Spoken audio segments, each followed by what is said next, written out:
Good day to all the aviapreneurs who joined us today in a new episode of Aviapreneurs podcast. This is Adnan Baranbo, and my topic for today with my guest is carbon offsetting in business aviation. And my guest to discuss this topic is Miss Puja Mahajan. Good morning, Puja. Thank you for joining me today. Good morning, Adnan. Thanks for having me.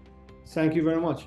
So Puja is an aviapreneur from Canada. She is the founder and CEO of Azzera, which is a Canadian startup, a marketplace assisting the business aviation in the brokerage, sale, and the trading solution of carbon offset and aviation sustainable aviation fuel. Puja is a graduate in aerospace and environmental engineering from McGill University in Canada. Later on, she has a long years of experience in the corporate and commercial aviation industry. She worked for more than 25 years in this industry, starting her career working for 5 years for Pratt & Whitney, and then she worked for more than 12 years for Bombardier Aerospace. She was in charge as director of flight operation for Bombardier. Then she was chief operating officer and chief executive officer of Elite Avia, and later she was in charge as executive vice president of business development for Comlux, and she started Azzera last year in 2021. Puja, what an impressive career and experience you have. I'm very honored and pleased to talk to a woman aviapreneur who could do all that and who can be in charge of all these senior positions in the commercial and the business aviation industry. Thank you, Adnan. That's so kind. You should introduce me always. Thank you very much. So we'll go to the topic of the episode, which is carbon offsetting in business aviation. So we all know that global warming and climate change are one of the most pressing issues facing the humanity in the time being. And the aviation industry is particularly interested and involved in these issues, and actually the aviation industry is one of the industries which is mostly responsible and taking their responsibilities seriously from the legal, regulatory, and the social perspectives. So how Azzera is helping the aviation industry actually meet its responsibilities and obligations in that area? Yeah, thanks, Adnan. I agree with you. Actually, while within the industry, we sort of recognize the impact overall to the worldwide level of carbon emissions is relatively small in aviation, and in business aviation even smaller. The industry itself. In the media, it's the most. That's correct. That's correct. In the media, there is a tremendous amount of public pressure, but irrespective of the public pressure, especially lately, business aviation since 2009 has started talking about sustainability and how we can improve, because it's well recognized. You know, if you take a flight from A to Z, an aircraft is going to emit greenhouse gases, and these are unavoidable emissions. So there was a lot that could be done, and aviation has always been sort of a leader in innovation. And so since 2009, the industry has started making commitments to becoming net zero. And in line with the Paris Accord, the business aviation community has made commitments to be net zero by 2050. And in those commitments, there is a series of recommendations of how we can achieve that. And so each of and this is with IBAC that has made this commitment. And so each of the regulatory sectors, EBAA, sort of EU, FAA, et cetera, in the world, has started to put guidance in place. And in those guidance, there's 4 pillars.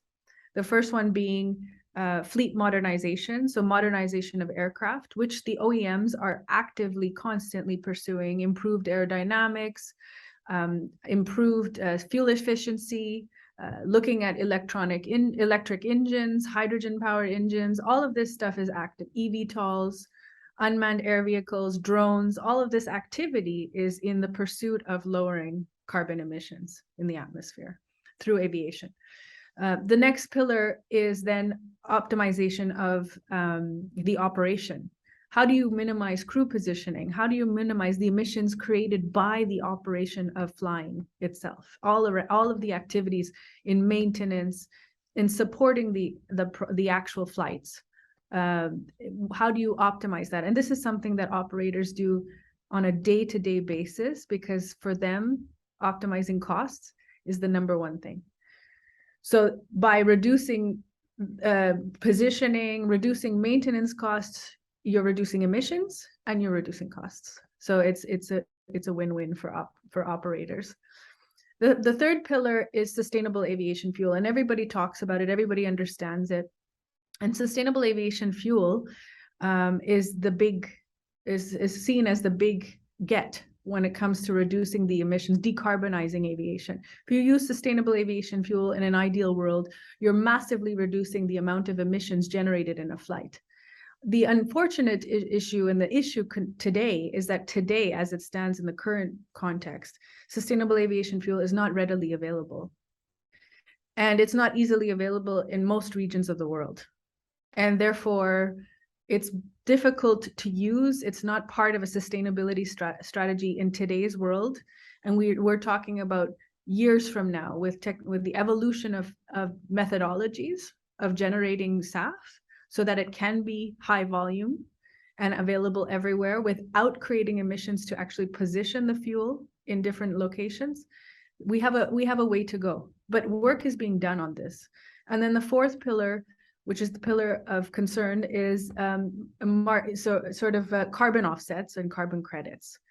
So market-based measures is what they refer to it as. And basically, this is where Azzera, my company, was born, was to address these four pillars, to help companies understand what these four pillars are, and essentially now be able to respond to the public pressure and say, we can fly carbon neutral through the use of carbon offsetting. We can explore the idea of sustainable aviation fuel when available. We are optimizing our fleet operations, and we are looking at more modern aircraft when feasible. That is expensive, of course, but that's also in the plan for many operators. So this is to be able to create a comprehensive strategy, a comprehensive answer, to use the tools that we have. And so the company that we've set up is to be this sort of support for business aviation and help them bring sustainability into their business. So your focus is mainly business aviation and not the wider commercial aviation industry. So our initial focus and the platform that we've created, the main platform we've created, is an online marketplace, which of course we do all the upfront support with an operator, and we allow them to then be in a position where they can directly buy carbon offsets, invest in projects, which are what carbon offsets are, directly in our marketplace, which is on our website today. No need to log in, no need to access, no KYC. You can just go, if you have a flight and you need to fly it carbon neutral, you can go and calculate your emissions and then go buy the tons of offsets that you need to be carbon neutral. Our goal is to make it effortless, to actually make it effortless to offset whatever you need to offset. However, this is a lead market. This same model can be applied to any business that can calculate their emissions. Our goal is to target transportation in general. Transportation is 40% of worldwide global emissions. Indeed. And the model can be applied not only to business aviation, it can be applied to cargo, shipping, yachting, commercial aviation, and so on and so forth, trains, etc. So this is something that we hope to scale. We're planning to scale. That's the vision. But our first market is business aviation, which is what we know. So if it's a platform, there will be two sides. There will be operators on one side and the projects which help offset carbon. So are you bringing both sides together to the market? That's right. That's right. So the projects and the focus of Azzera has been on understanding what is a high quality project, what is actually a carbon offset, what constitutes something that we can have faith in to buy and invest in, why would we invest in this project.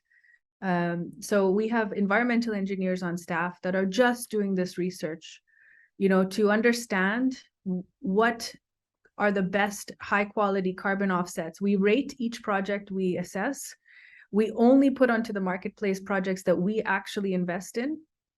And what you buy as an offset is an offset that once you support the project with buying the offset, you're creating additionality. You're allowing the project to continue.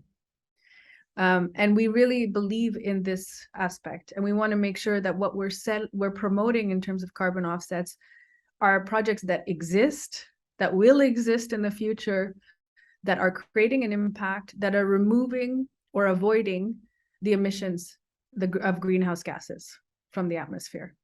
And these projects are from all over the world, or mainly all over the world. What is in the marketplace is a selection that we have created for all over the world.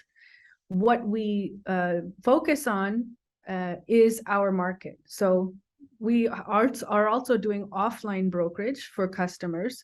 So any operator that is interested, let's say we have an operator in Canada, which we often do.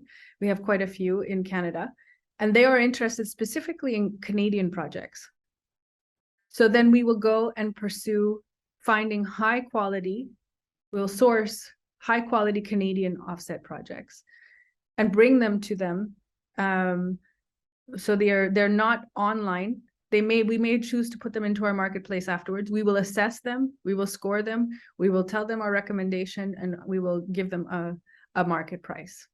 We'll do the same for any part of the world. We have access to all of the carbon offsets that are registered and that have been audited.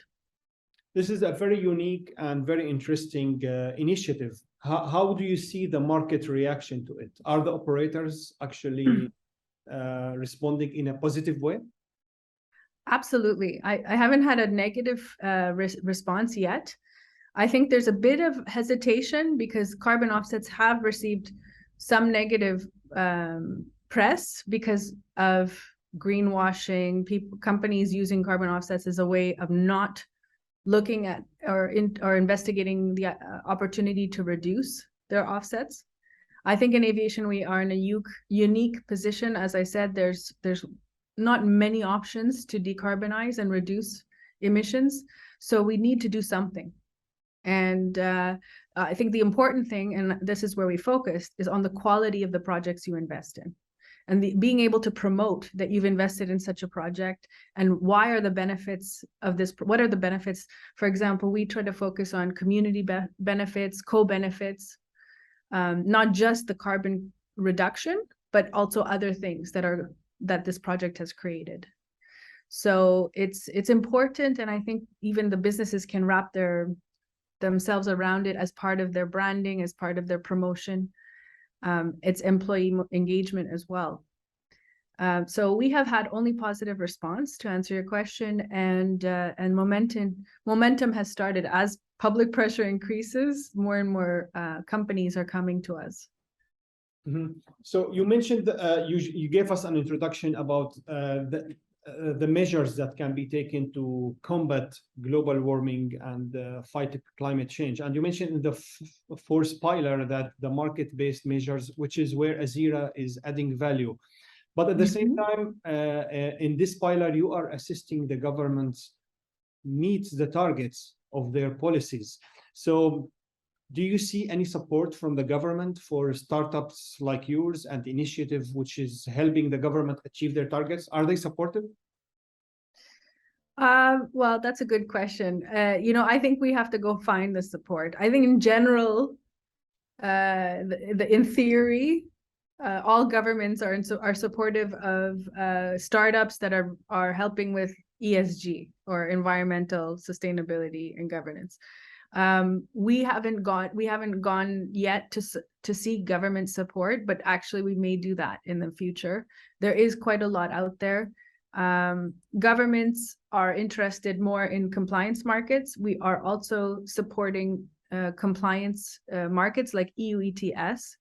And in the EU ETS, these are carbon approvals. They're not carbon offsets. It's a different system. But we are also able to manage operators that need support in buying approvals. So we have access to the spot market, and we can do that for operators as well. We want to help companies achieve whatever they need to achieve for sustainability, whether it's SAF, whether it's compliance credits or approvals, or it's carbon offsets. Our goal is to do that. And I think in general, the government should have no, unless we're blocking carbon tax, which we're not doing. I think what we're trying to do is support operators to avoid the introduction of a tax, because if companies take their own initiative and introduce sustainability, there's less likelihood they'll be taxed. Indeed. Actually, self-governance is the best form of governance. Correct. However hard it is, it's softer than being governed from outside. And I think it's also less of an economic impact, right? Indeed. I think governments will definitely, if you look at the price of EU ETS carbon, the EUAs, last year they were up to 90 euros per ton. And the average voluntary carbon offset is, let's say, 20. That's a big difference. Yeah. Indeed. Yeah. You're talking about almost 5 times. Yeah. So in the marketplace, I would like to ask about Azzera commercial policy. How do you make money when you connect the operators to projects? That's right. Do you take part as a commission or something? How does it work? So our business model, our monetization is from the transaction fees. Mm-hmm. Ultimately, we do also, like I said, we do online and offline. So online is the marketplace. We have transaction fees. Offline, the transaction fees can be adjusted depending on volume, because we have some operators that are looking at much larger volumes than a single flight. And their flights can be, for a commercial airline, can be quite significant. So Puja, Azzera is a very interesting name. I like how it sounds. What does it mean? How did you come up with it? Yeah, so I actually lived in Italy when I was working for Elitavia. I was in Italy for about 7 years, and I became fluent in Italian. And Azzera comes from the verb azzerare. And azzera is the sort of imperative form of azzerare. Azzerare means to reset to zero. Okay. So Azzera means reset to zero. And that's the idea. It worked very well for our company because we're trying to achieve net zero carbon neutral goals. So that's the significance of Azzera. It's very meaningful. It means a lot, I'm sure, for everyone now, because this is actually what you're doing. That's right. That's the idea. So other than Azzera, do you see any other active participants in the market working and helping to solve this problem? Yes, there's a big eco structure of sustainability companies. It's a very popular thing at the moment, right? So, I mean, specific to business aviation, there's a few companies that take some certain components like consulting and SAF brokerage, or there are a couple of exchanges on the marketplace right now that are catering to aviation in general or business in general, B2B exchanges. What Azzera is trying to do to be unique is do sort of a one-stop shop. We want to support operators from the time they decide they want to have a sustainability strategy all the way through. Help them decide what their strategy is, help them measure the emissions. Do they want to offset just a certain flight? Do they want to offset their operation? Be it an operator, an FBO, an MRO, an aircraft owner. all of these things can be looked at, and sustainability can be introduced in a certain way. So we can have those discussions with them. We want to really customize our approach, you know, with our clients, so that we can help them go from I want to do something, to actually doing something completely with Azzera. It doesn't have to go, you know, you don't have to go and do all the research. You can do it all in one shot. Thank you very much for the detailed overview of the carbon offsetting market and what Azzera is trying to do. I'm going to move now to discussing your career, your entrepreneurial journey. Same like so many of the guests I have talked to in Aviapreneurs podcast over the last 40 plus episodes, I noted that most of them are successful aviation professionals who reach very high senior positions in reputable organizations and companies they worked for. Despite this, they decided to leave that positions and start something new, create a startup that helps the aviation industry become a better industry. So what motivated you actually to leave? You were a CEO of a very famous business aviation organization around the world, Elite Avia, and you worked also as EVP for Comlux. What motivated you to leave that safe, secure, prestigious positions and start Azzera? You know, I never really had, I'll be very honest, I never had the ambition to be CEO of a company, or you know, to be a super big shot in aviation. But at the end of the day, what I realized about myself, and I think COVID really sort of sealed it, because I had a lot of time to think, is that I have a vision. If I have a vision, I want to execute the vision, and I want to sort of be able to make those decisions. I love building a high quality team. I love mentoring and coaching and having young people around me. And I think those are the components. I really wanted to make a difference. I wanted to do something that would affect the younger generation, and also be able to affect change within my own control and make those decisions. And I think ultimately, working for another business, you don't have that final say. And that's the honest truth, because ultimately you do have to, you know, you have to compromise and negotiate with whoever is the founder or the CEO or the head decision maker of the company, shareholders of the company. And if you're aligned, that's fantastic, but you're not always aligned. And that can be frustrating if you have your own vision of how to make things happen. I think with Azzera, we have such a wonderful opportunity. We have so many people excited. We have a fantastic team of people. It's so positive, the experience. You know, I can't imagine doing anything else now. I wish you all the best. But at the same time, Thank you.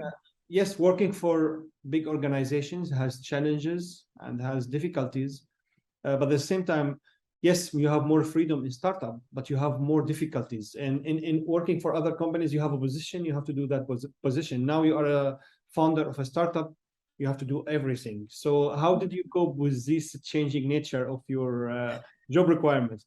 That is certainly the truth. I mean, there is a trade-off, right? I used to have a PA, and I used to have, you know, all my admin and travel was taken care of. I had no clue what all the paperwork was involved to set up a company. You know, I didn't think about many administrative things. I never did all of the recruitment process and hiring and etc. I just came for the interview, you know? So there were so many things in the background that I wasn't paying attention to when I was in these big corporations.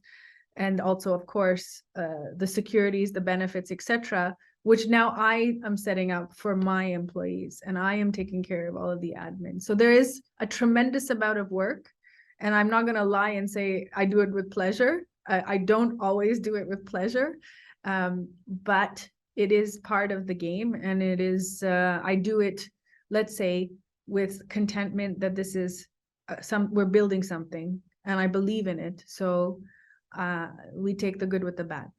Indeed, you are. So, Puja, before we close, I'm sure the audience is interested to learn from you and to hear your advice about what it takes to start a growing, successful startup in the aviation industry. What should they do to follow your path? That's a very difficult question. There's so many aspects to that, and I think you know that because you're quite the entrepreneur yourself. I think first of all, and with Azzera, it's to have a vision that you really in your gut you believe in. You know, if there's one thing I learned, it's you have to trust your gut. I didn't always, and I learned lessons in life, but I do trust my gut. I believe in this business so much. So that gives me strength and energy to keep going.